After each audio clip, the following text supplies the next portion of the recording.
Good morning, જય શ્રી કૃષ્ણ. વૃંદાની રસોઈમાં આપનું સ્વાગત છે. આજે આપણે હેલ્ધી એવી જુવારની સુખડી બનાવશું.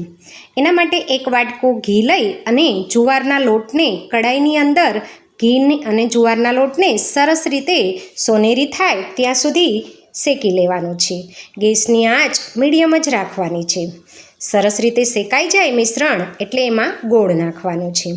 ગોળ નાખી અને બધા મિશ્રણને સરસ રીતે એકરસ રીતે મિક્સ કરી દેવાનું છે. હવે એક પ્લેટ લેવાની છે અને તેમાં ઘી નાખી અને પ્લેટને ગ્રીસ કરી દેવાની છે. હવે આ મિશ્રણ છે એમાં ગોળ છે એ ખૂબ સરસ રીતે મિક્સ થઈ ગયો છે. તો આ મિશ્રણને પ્લેટમાં સરસ રીતે ઠારી દેવાનું છે.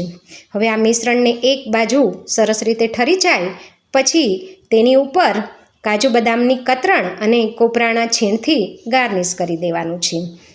અને કોપરાનું છીણ અને સરસ રીતે દાબી દેવાનું છે. પછી તેના કાપા પાડી દેવાના છે. તો તમારા બાળકો માટે હેલ્ધી સુખડી તૈયાર છે. સામાન્ય સુખડી તો બનાવતા જ હોય છે, પરંતુ આ જુવારની સુખડી છે એ યુનિક જ છે. તો તમારા બાળકોને પણ લંચ બોક્સમાં આ જુવારના લોટની સુખડી ચોક્કસથી આપજો. આવા અવનવા વિડીયો જોવા માટે મારી ચેનલને લાઈક કરો,